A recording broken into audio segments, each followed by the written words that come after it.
પંચમહાલ જિલ્લામાં શંકાસ્પદ ચાંદીપુરમ વાયરસથી 3 બાળકોના મોત થયા છે।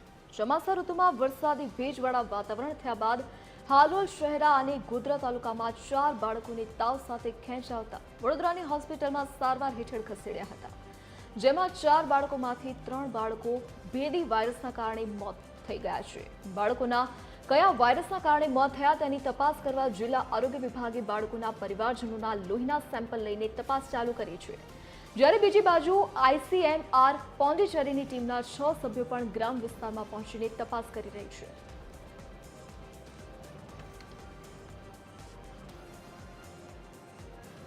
વધુ જાણકારી સાથે સંવાદદાતા પાર્થ પંચાલ ફોનલાઈન પર જોડાઈ ગયા છે। જે પાર્થ, શંકાસ્પદ વાયરસના કારણે 3 બાળકોના મોત થયાના સમાચાર છે, શું વિગત? જી દર્દી, ચોક્કસથી હાલ સમગ્ર પંચમહાલ જિલ્લામાં ચાંદીપુરમ શંકાસ્પદ જે ચાંદીપુરમ છે તેના કેસ જોવાની જે વિગત છે તે સામે આવી હતી। પંચમહાલ જિલ્લાના શહેરા, ગોધરા અને હાલોલ આમ કુલ 3 ગામોમાંથી કુલ 4 બાળકોમાં છે જે શંકાસ્પદ વાયરસ હતો તેના લક્ષણો દેખાયા હતા। શરૂઆતી લક્ષણમાં બાળકોને ખૂબ ગંભીર તાવ આવ્યો અને ત્યારબાદ ખેંચના જે લક્ષણો દેખાતા તેઓને સારવાર અર્થે વડોદરા ખસેડવામાં આવ્યા હતા, જ્યાં 4 બાળકોની સારવાર પૈકી 3ના મોત થયા હતા અને એક બાળક હાલ એસએસજી વડોદરા ખાતે હાલ સારવાર અર્થે છે।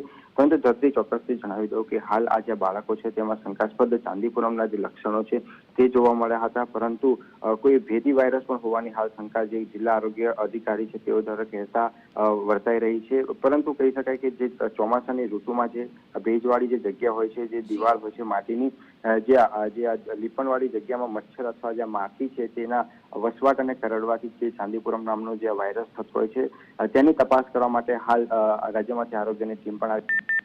થોડા સમયમાં રિપોર્ટના આધારે જ ખુલાસો થશે ચાંદીપુરમ વાયરસ હતો કે કોઈ ભેદી વાયરસ। જી પાર્થ, વિગત બદલ આપનો આભાર।